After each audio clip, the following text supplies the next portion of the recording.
12 Uhr. Oh, okay. Also jetzt geht's. So now, hello. Now the mic is apparently working. Welcome everybody. Please come to the table. It's a very big room.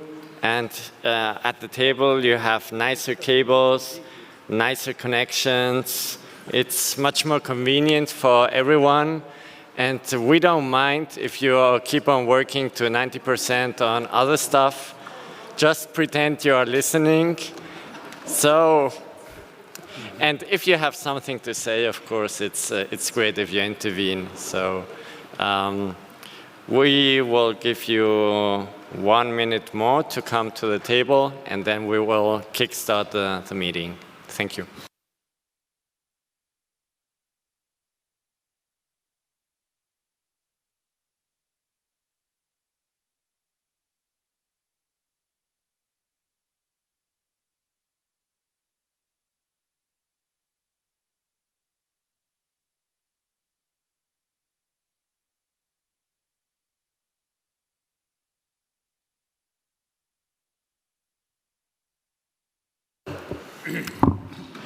So, we are Swiss, so we have to be punctual. It's compulsory in our country, otherwise we get fined. My name is Jorge Cancio. I come from the Swiss Federal Office of Communications. And on the program you will have seen, perhaps in prior versions, that this is the Ofcom Open Forum. Ofcom stands for Office of Communications, the Federal Office of Communications, not the British Ofcom. This is the Swiss Ofcom. But we are devoting the Open Forum to a specific issue, and we have great experts here.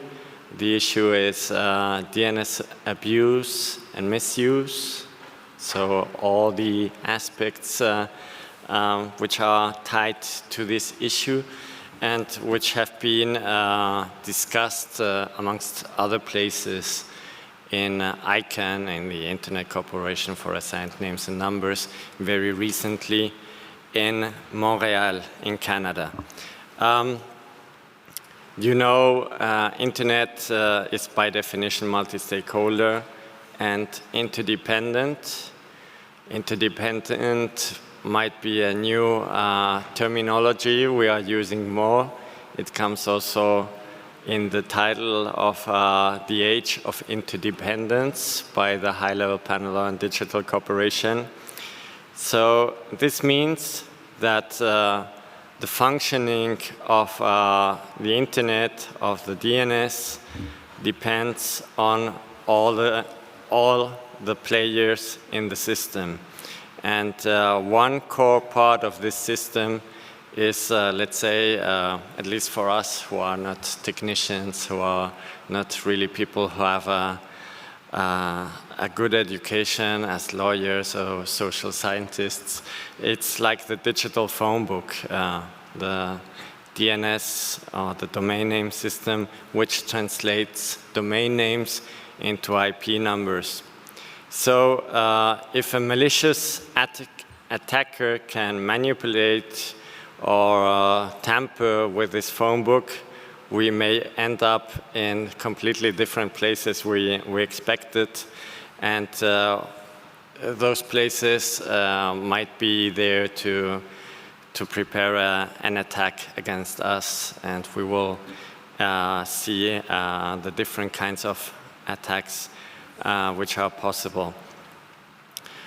In ICANN, we've seen different statements, different discussions. I will not go into the details of it, but even ICANN, the organization, had an interesting statement in February this year, so it's already 9 months away, where they observed an increase of attacks on the DNS.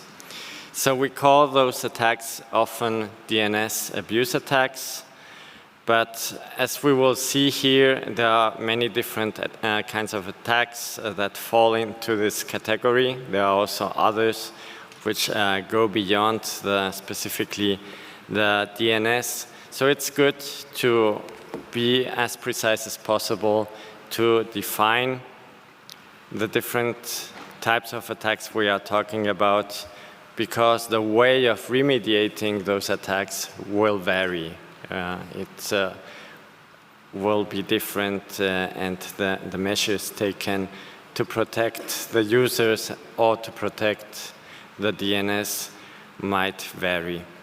So we have two long-time experts from different parts of the world that will help us, hopefully me also, to better understand what DNS abuse can be and what can be done to preserve the DNS as a core infrastructure, as part of that public core of the internet we are supposed, or where growing international consensus is emerging, that we have to protect it from being tampered with.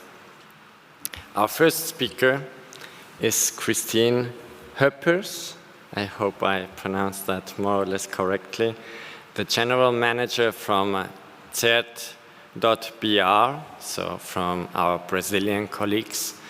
And our second speaker then is Michael Hausting, lead DNS and domain abuse expert at the Swiss Network Information Center, our NIC, and CERT, which is run by Switch, which is our CCTLD in Switzerland, our country code top-level domain.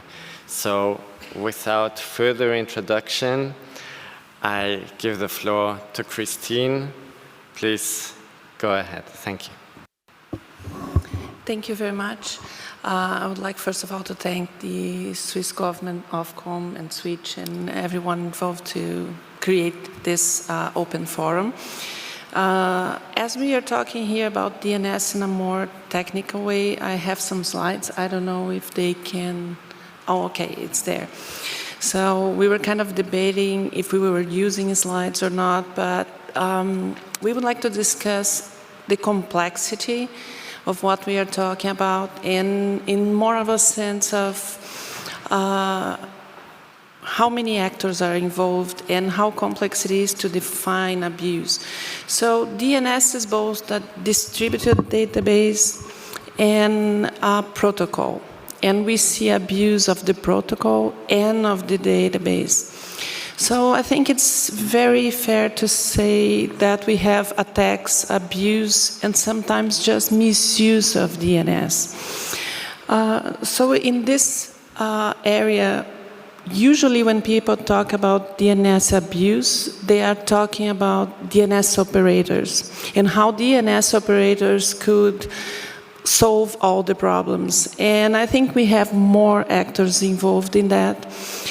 We have hosting providers, because some of the attacks involve having hosting DNS, malicious DNS resolvers. We have ISPs that could contribute to cyber hygiene, and we would like to discuss a little bit about this. There is very little consensus on what is DNS abuse, DNS attacks, and DNS misuse.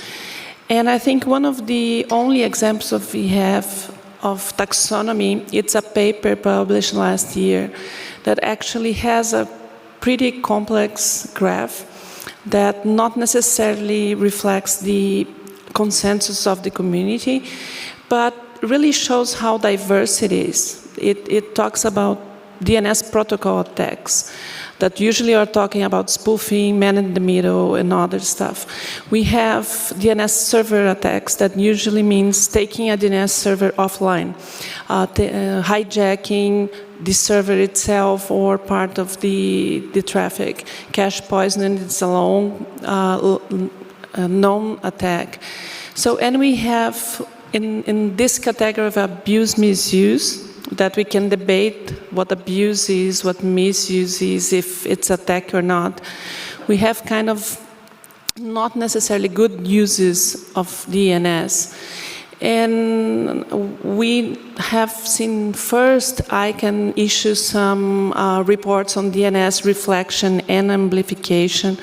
And in a sense, for a long time, the community thought that open resolvers are not necessarily a problem. And then we agreed that they were. And I think this all shows how we are evolving into mapping how DNS, that's such a critical infrastructure, can be abused or used by malicious actors. And we are not going to necessarily discuss this in detail, but I would like to say that, for example, in the far right, they classify benign services as a malicious DNS resolver. So this is kind of confusing. And it's confusing when, for example, you have a hosting company hosting a malicious DNS resolver, and you report to them and they say, oh, just having a DNS server is not an abuse. Anyone can have a DNS server. And then we say, yeah, but if that server is providing wrong answers to like social networks, domains, or something else, and it's being abused in conjunction with something like compromising a host or compromising a router, then it's not okay to have a DNS service running in there. So I think that there's a lot that other actors could do to help us have a more stable ecosystem, to help users trust more DNS sensors and other parts of the infrastructure. And just as an example on how confusing this is, this year we had two very different attacks being called DNS hijacking attacks. And that caused confusion even to the technical experts. Imagine to like people trying to decide policies or users trying to understand the threat. We had, and I will give some more details in each. So the first one was the DNS infrastructure hijacking campaign, and this kind of campaign was very tied with the sea turtle that was cited this week in several panels. But in this case, what was compromised? Credentials at the registrar. You could say that someone was trying to hijack the domain delegation. So what was being hijacked was the domain itself. It was registered, but no longer pointing to the right servers, but to servers in control of the attackers. And that would be reflected to the whole internet. So the actors involved, and this is just an example, it's not like an authoritative answer, is the registrar, reseller. It's just a complex ecosystem. So that they need to be quick and reinstate the domain to the legitimate owner. So that implies that the registrars need to have good policies, that they need to have good ways to identify the right owner, not only by passwords or something weak. And we need the domain owners to be able to detect that someone is actually tampering with their registration. So I think it's one way to see. And the other attack that was being called hijacking involved a malicious resolver hosted usually at VPS and cloud platforms, plus consumer route compromises. So this affected Brazil very much, and we are seeing this happening since 2014. So what's compromised is the user home router. It's not something that the DNS operators, the registrars and registries could do something about. And what's being hijacked is not a domain, it's the resolution path. So people cannot trust the resolution path anymore because they are still seeing the name of, in this case, Gmail, PayPal, Netflix in the browser. Depending on how they are, if they don't know how to check certificates or if they didn't pay attention that it was not secure, they would get duped. And really, who needs to act is, first and foremost, the hosting provider that's hosting the malicious resolver, because sometimes we have thousands of people affected at once. So that is the quickest way. And ISPs in general need to work more in cyber hygiene, in helping the user to disinfect. In some countries, ISPs manage the routers. In other countries, it's the user that buys them. So there are different roles, but sometimes the ISPs could alert that.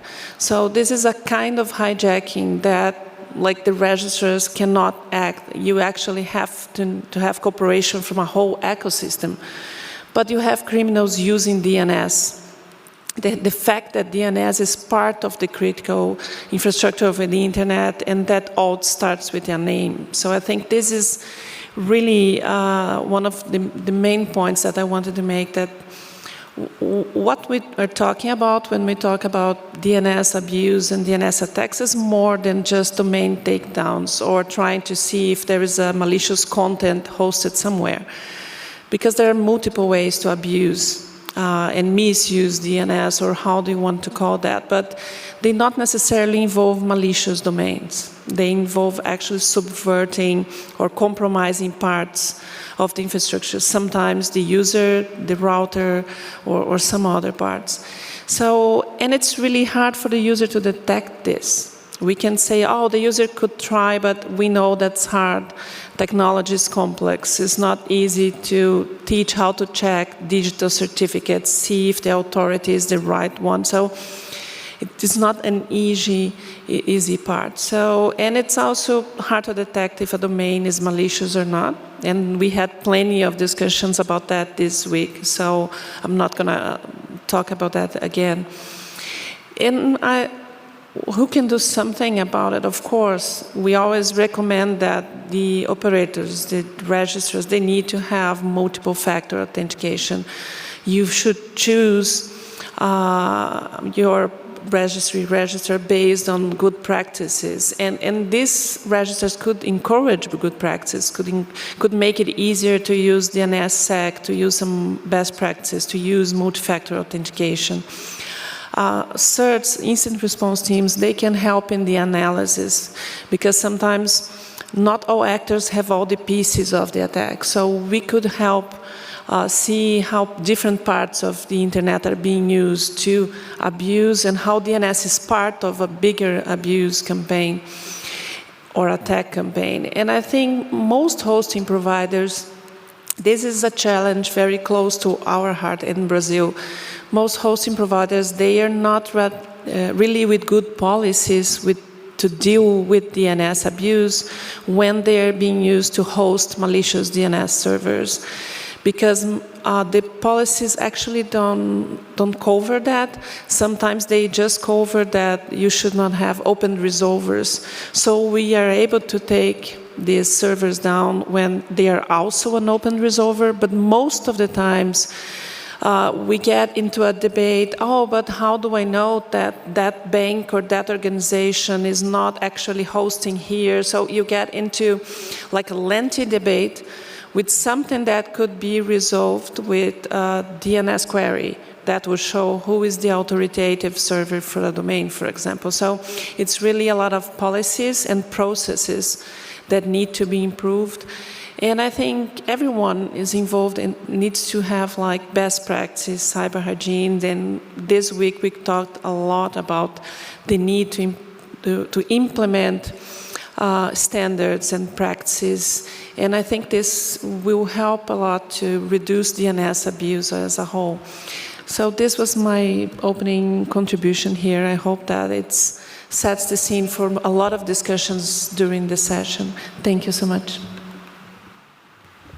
Thank you so much, Christine, and also thank you very much for staying within the time frame. We will have at the end of the session 15 minutes of open discussion, but if there is any immediate clarification, question, or any issue of understanding on Christine's intervention, I don't see any appetite for that. Perhaps we are hungry and thinking about, and Michele, you couldn't fail me. Thank you.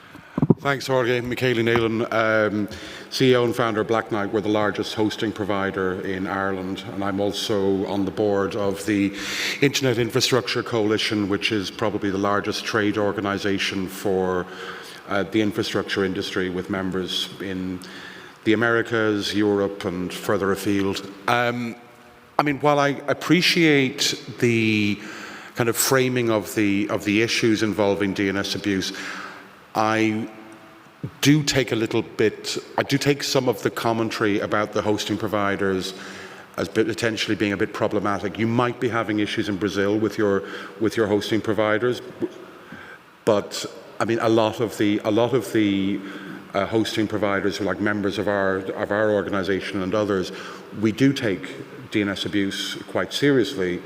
I mean, the biggest issue we run into is the quality of the reports.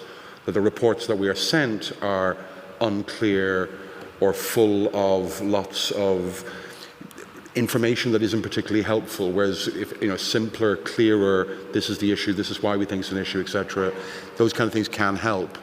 But I just think that kind of framing it that all hosting providers are not taking action or are refusing to, I think, is a little bit unfair. No, it's just that actually we are very happy when it's hosted in Brazil, because then it's quick to take down. And I'm talking about the really major ones. They always say that the reports are bad, and then when they find the reports in the back, say, oh no, you were reporting the right thing. We were not aware that this was abuse yet, or we didn't understood what was going on. We received other countries saying, oh, this is not illegal in our country, so we are not going to take down. And really what we say is, just make a dig query for the authoritative. Who is the name server of like santander.com.br? You can find that from the root, and they would say that's too complex. So this is what I say, that it's more process and policies.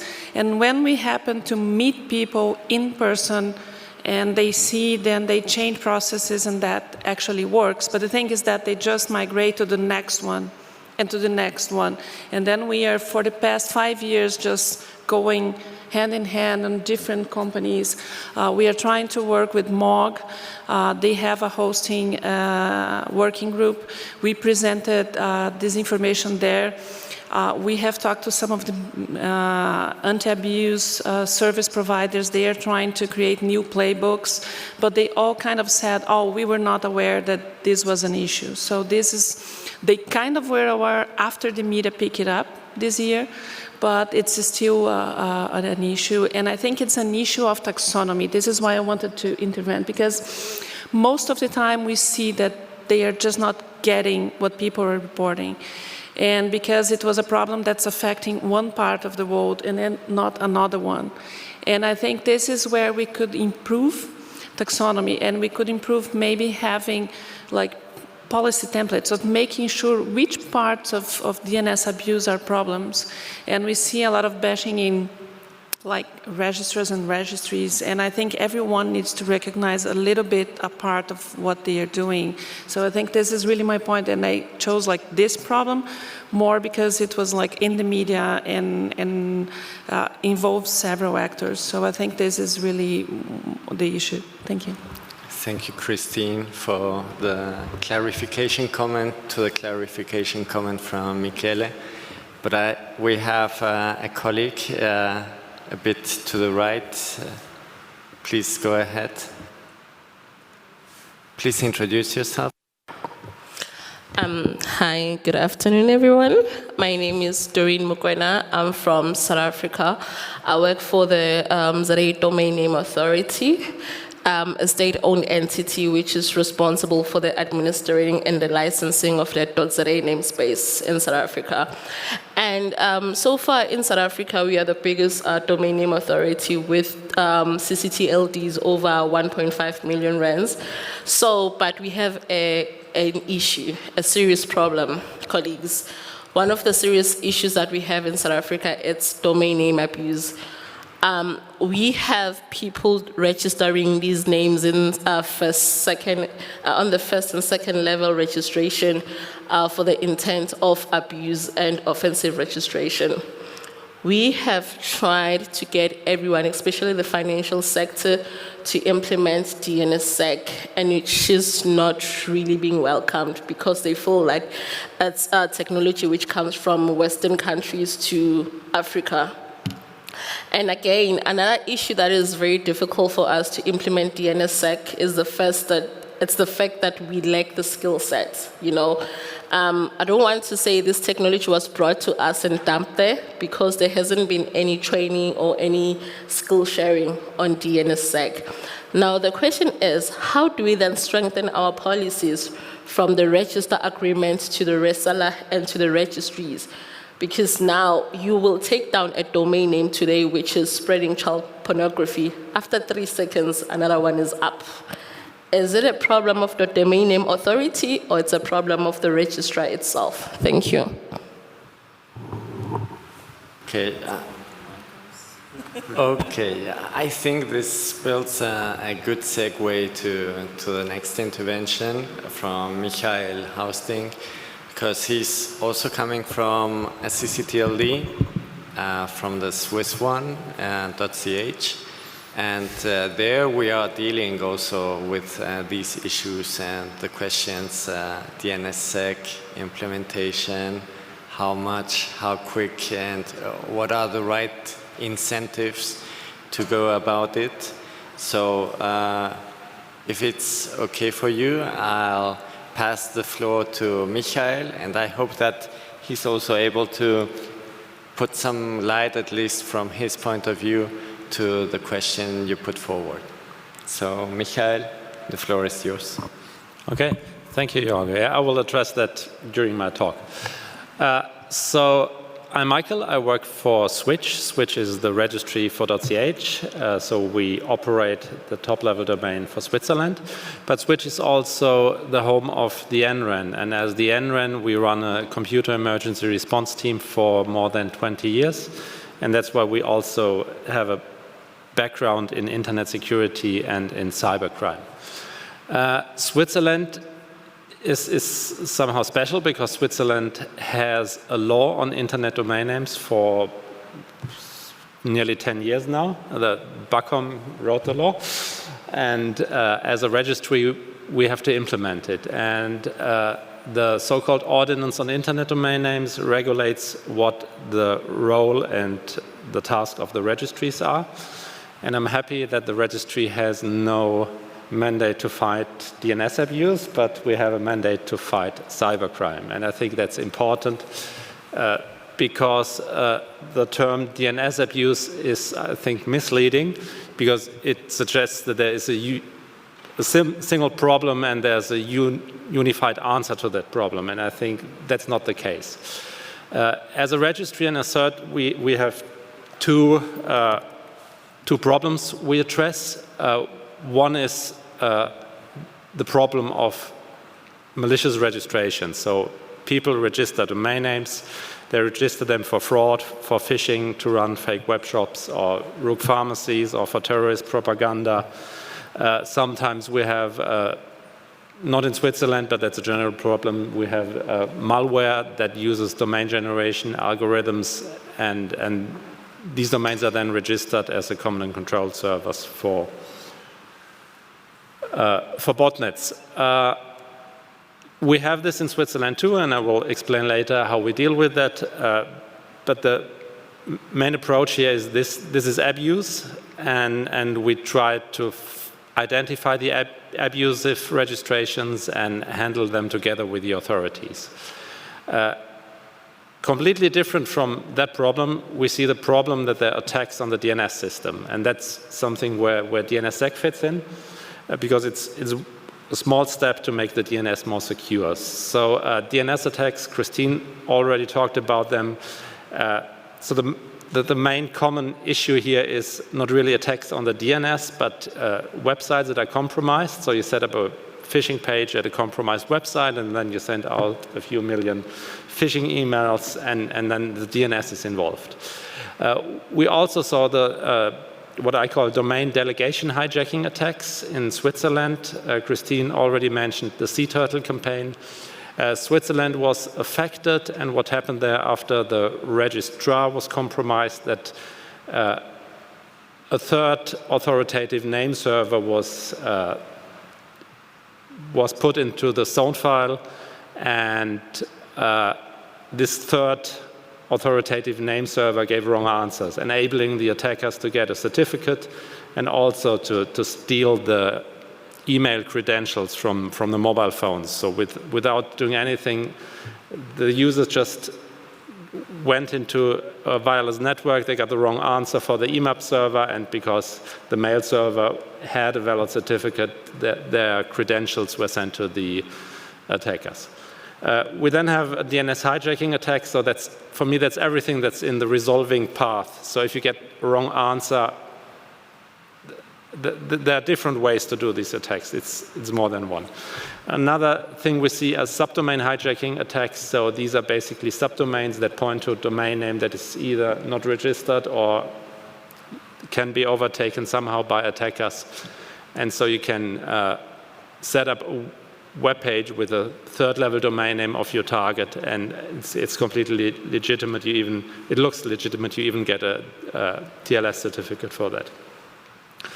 We see, rook DHCP servers and that lead you to a DNS server that gives you selectively wrong answers. So if you are in wireless networks, maybe you get the wrong DNS server that gives you 99% right answers, but just also in that case, ZTurtle, it gave you the wrong answer for your email server. And then if your email client connects to the wrong email server, you lose your email credentials.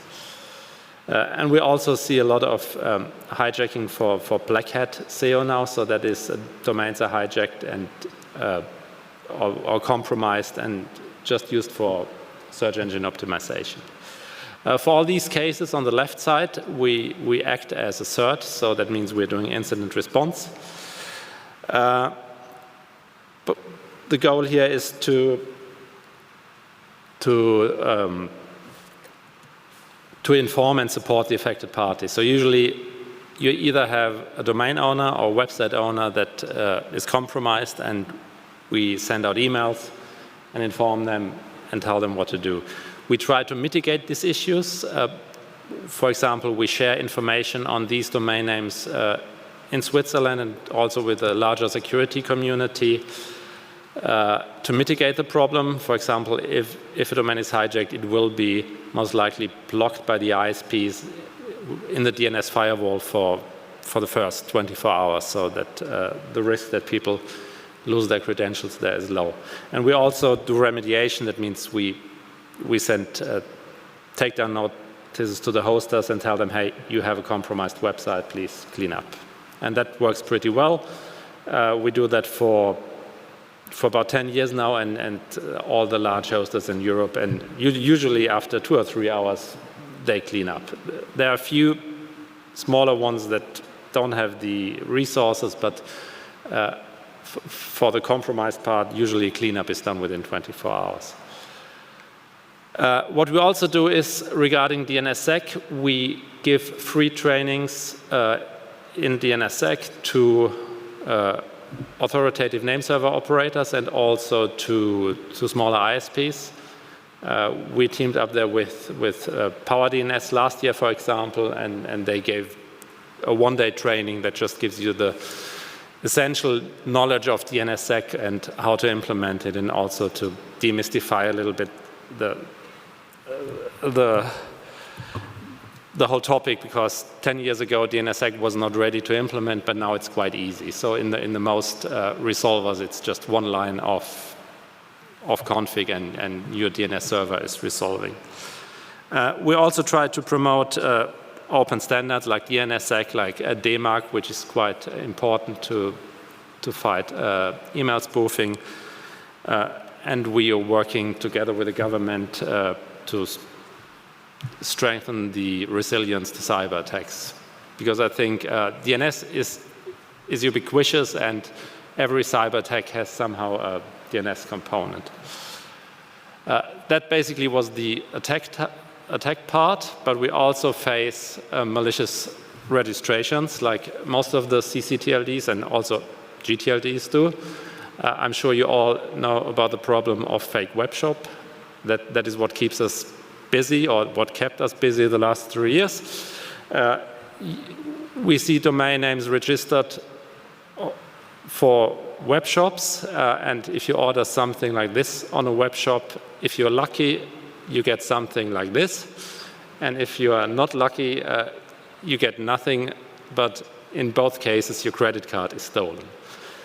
Now, as a registry, identifying and analyzing and making a decision on these kind of abuse is out of our scope. We don't know which shop is legit and which one is a fake one. That's why we work together with the police in that case. The Ordinance on Internet Domain Names gives us some authority to ask Swiss authorities for support. And for example, we're allowed to share information with Swiss authorities about registrants even without their agreement. That means we see suspicious registrations, we are allowed to report them to the police, and they can make a decision and give us an order on what we have to do with that. So basically, on the right side, you see a statistic about the fake web shops we took down in the last 5 years. The red bars are web shops where we try to identify the owner, and usually the owners of fake web shops don't identify themselves, so we are allowed by the Ordinance on Internet Domain Names to take them down after 30 days. However, with a fake web shop, for 30 days, you pay $5 for the domain name, you sell 5 pairs of shoes for $100, you make a lot of money. That's why it continued after that, and by the end of last year, we started together with the police to take them down immediately. That's also something that the Ordinance of Internet Domains allows us if there's a reasonable suspicion that a domain is used to steal credentials and personal data. And we as a registry are not able to identify that abuse, but the police, they are investigating these cases, and they are following the campaigns of the fake web shop owners. They know exactly when a fake web shop is used to steal addresses or credit card data, and that's how we were able to take them down immediately and keep them offline until the owner identified himself. And until now, we took down 20,000 of these domain names. None of the domain owners identified himself. So how is the whole process working?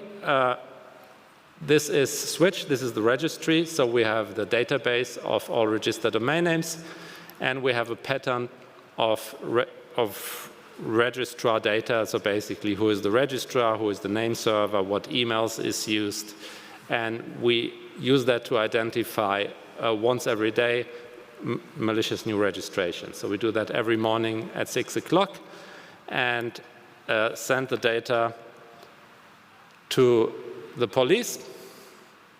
The police then automatically makes screenshots of these websites. They see, is it responding at all? And after they made the screenshot, there's an analyst from the police in Switzerland, and he then makes a decision, is that something that is malicious where we need a takedown, or is it something we can ignore? So after the analysis of the website, there are 3 possibilities. One possibility is to do nothing. The second thing is, okay, it's a registration that is suspicious. For example, if we have search engine optimization to fake web shops, we cannot take them down immediately because there is no immediate danger that credentials are stolen. So the police asked us to identify the owner, and usually we take them down after 30 days. But if it is a fake web shop and the police is sure that the owner of the web shop will steal the personal data of buyers in these web shops and will steal the credit card, they send us a request to immediately take the domain down. Usually we send that there's a job that sends the data to the police at 6 o'clock, and at 7 or 7:30 we have the list and the order from the police to take them down. Everything is transparent, so we make a report, the police makes a report, they both go to the Office of Communication, and also in the emails we send to the domain holder, we always inform the domain owner about his rights. So in theory, the domain owner can say, okay, I don't want my domain to be taken down, I want a formal request by an authority, but so far for 20,000 takedowns we haven't received one answer yet. So that's what we do against malicious registrations, and malicious registrations are not only fake web shops, but if I look at the number, the fake web shops are currently the ones that keeps us busy. We also have domains that are registered for phishing, for malware distribution, for terrorist propaganda, and there we work with other authorities. The authorities in Switzerland have to be accredited by the Office of Communication, and so currently we have 4 authorities that are accredited. One is the government cert, Melanie, so basically they're responsible for phishing and for malware. We have 2 cantonal polices, they are responsible for protecting citizens, so basically we do all the fake web shop protection with the cantonal police of Zurich, and we have the federal police that is responsible for more international crime and also terrorism.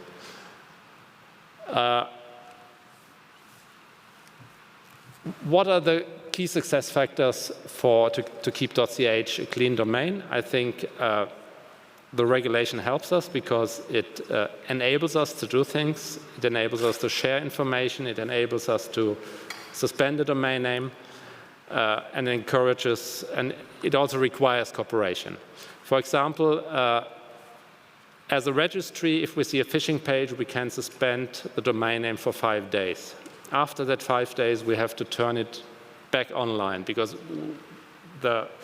we just have the power for these 5 days. And if we want to suspend it for longer time, we need one of the accredited authorities to send us an informal request for up to 30 days until we then can delete the domain name because the domain name, the phishers usually don't respond to our requests.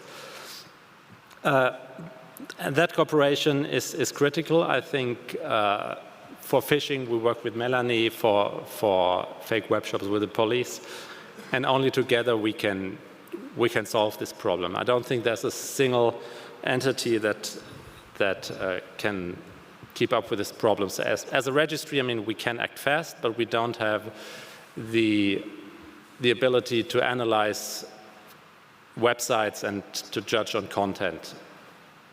There's also other things like we have the pharmacies, we have fake financial offers, and as a registry, there's no way that we can make a decision on that, and that's why we need to rely on the financial regulator, on the medical regulator to make the decision there.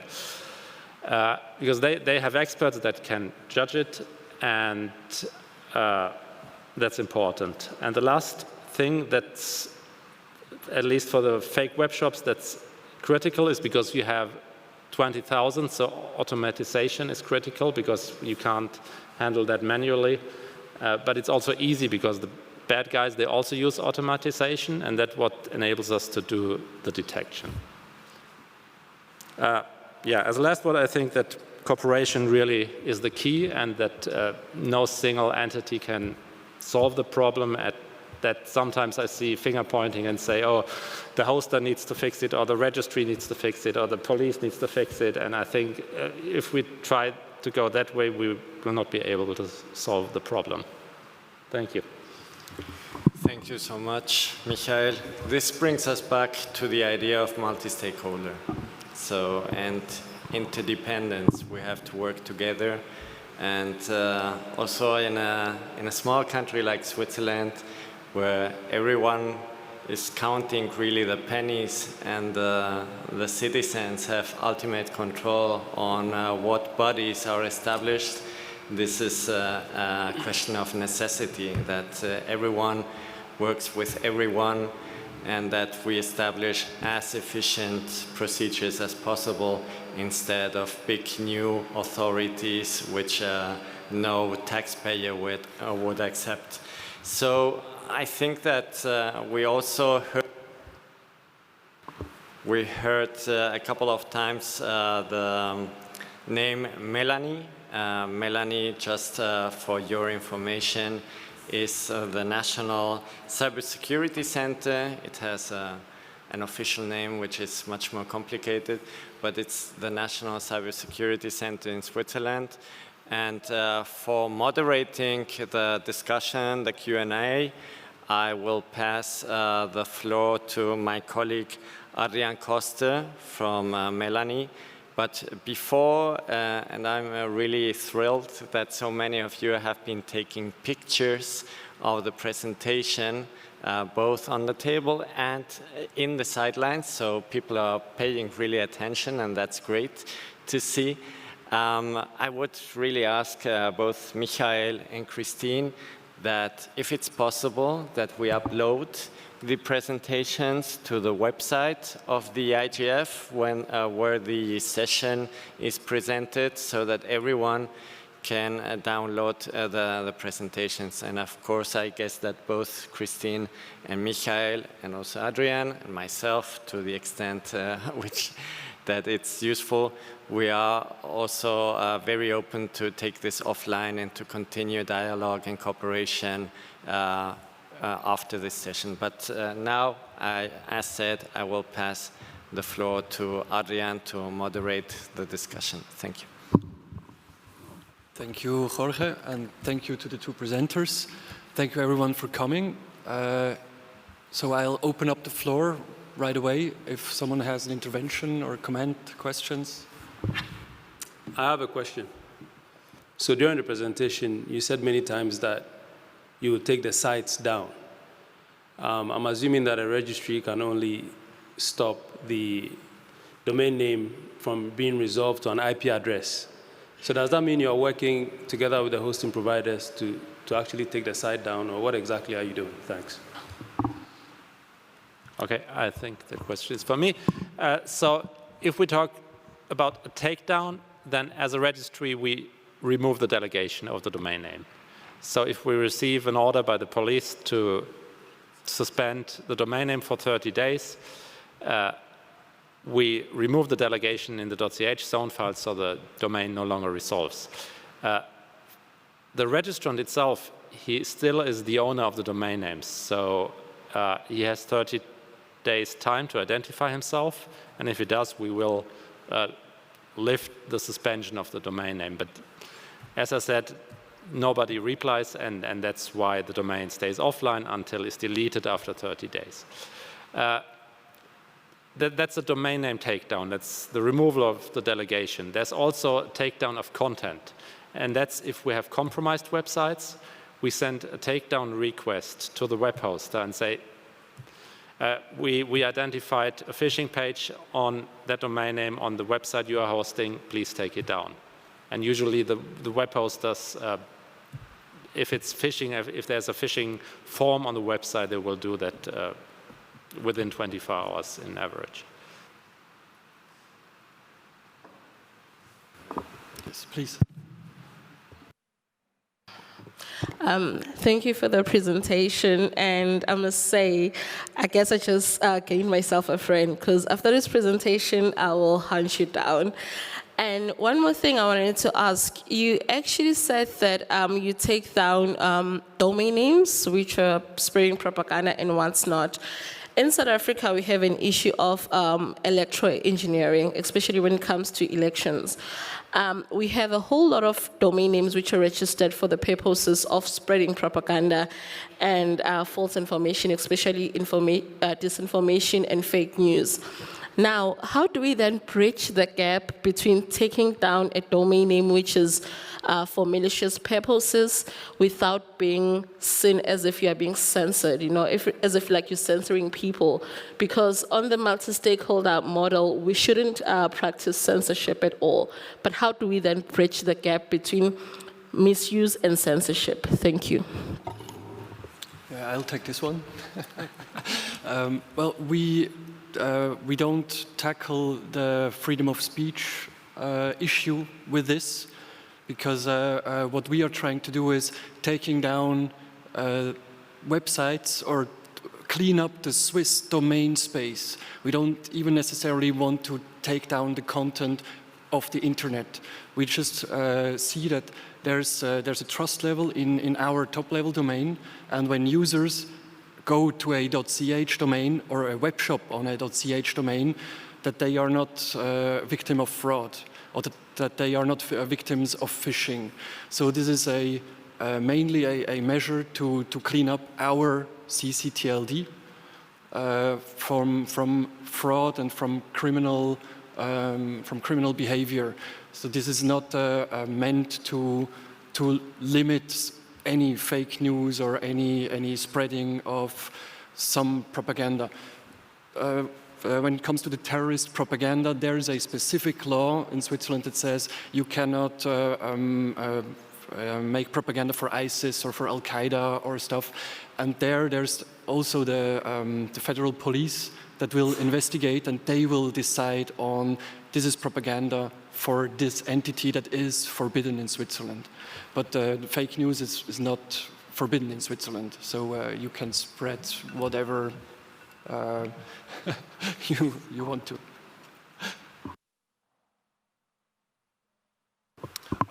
Dirk Krzyżanowski, registry operator for .Berlin and .Hamburg city top-level domain names and vice chair of the Geo top-level domain group.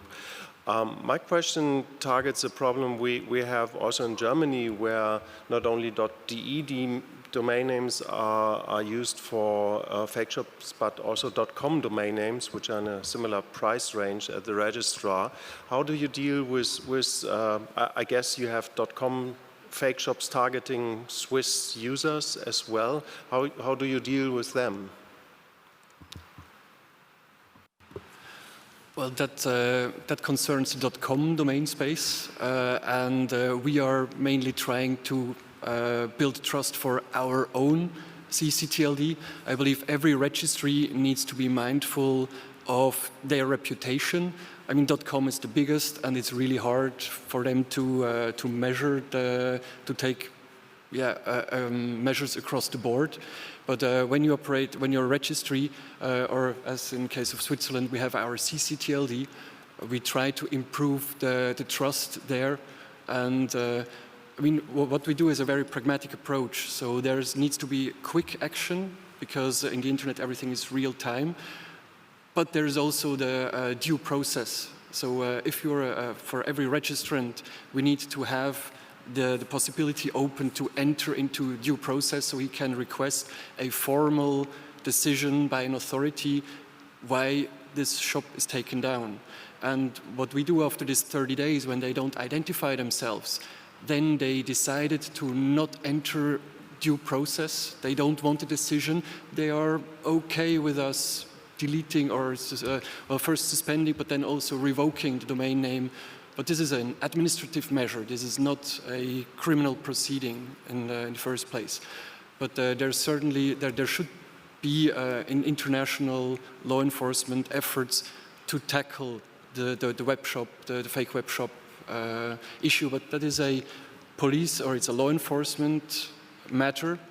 But from the DNS operator point of view, or from the registry and registrar point of view, you just want to have as few fraudulent or abusive registrations as possible, and there are measures that you can take to verify a registrant, and criminals, they don't want to be verified. So if you put a process in place that allows a suspension of a domain name, you use it, and yeah, if you do a good work, you will, as Switch does a very good work, for how many, 24,000 domain names you have suspended, you said. No one ever complained. So this is also a quality management thing.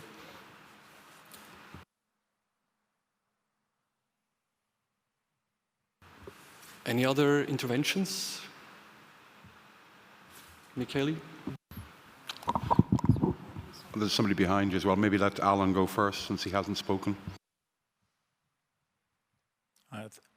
Thank you. Thank you, Alan McGilvery from Sierra, from Canada. I'd just like to ask Mikhail, how do you identify the potentially suspicious registrations? And secondly, if you're so successful in identifying these, why do you not deal with the issues at the front end? In other words, preventing them from registering? Good question. So we have patterns that allow us to identify the suspicious registrations. And because the adversaries use automatization, it's quite easy. Because they always use the same email provider, they always use the same DNS servers. And we also share that information with other CCTLDs that do similar things. But what we see is if we really found a pattern and then really took down the domains, there's a change in the behavior and a change in the pattern. And the second question was that if we are able to identify them, why don't we take immediate action at the time of registration? And there's a simple answer, because the law doesn't allow us. So far, the law requires that we have to register a domain to every registrant. But there's a revision of the law, and I hope that with that revision, we get the possibility to identify potential suspicious registrations at the time of registration and then take some action at the time of registration. But the revision is currently ongoing and most likely it will be in effect in a year, but then we plan to see if we can move the identification of suspicious registrations right to the registering process and take an action there. Thanks. So, Michele. Yeah, thanks, Michaela Nail again. And I think the Swiss method sounds like you've solved some things, but you seem to be focusing entirely on just the .ch namespace, which is why some of us are kind of going, what about all the .coms and what about the other TLDs? So I suppose the question really then is, are you collaborating with the other country code operators? I mean, like, URID have their new system that they're about to turn on in the next couple of weeks, which will be kind of doing a predictive analysis of potential abuse up front. Now, that doesn't deny the ability of the domain to be registered, but it does slow down the registration, which might be something that could be of use to you. And then just in terms of the GTLD space, just for those who aren't aware, most of the larger providers, so GoDaddy, Affiliates, Amazon, and several others, we all signed on to this DNS abuse framework in the run-up to the ICANN meeting in Montreal, which just lays a basic line of things that we will take action on without having to get court orders. But just on the collaboration, I suppose that would be interesting to hear about. Okay, the question was on collaboration. We share that information with the other CCTLDs within the center, within the Council of European Top-Level Domains. And we are open to share it also with the GTLD space, because I think, the patterns, they're changing. They're not changing fast, but sometimes we miss something. So our old patterns still match, but there's a new pattern we don't get. And then at some point, someone else reports something to the police, and we see there's a domain name and our pattern didn't match, and then we update our patterns. But I think there we can get better if we cooperate more, because I think the patterns, that's something we also found out when cooperating with other CCTLDs, they're always the same. So that they don't have a certain pattern for a certain registration schema for one CCTLD, they just use it over all CCTLDs. And so if one CCTLD detects a new pattern, we share it, and the other CCTLDs can also make use of it. And if there's interest in sharing these patterns over with other entities, we are open for that.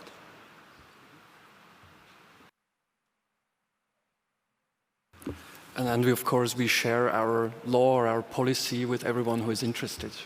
So that if you operate a registry, you can put policies in place, but then you need to enforce them. So that's another thing.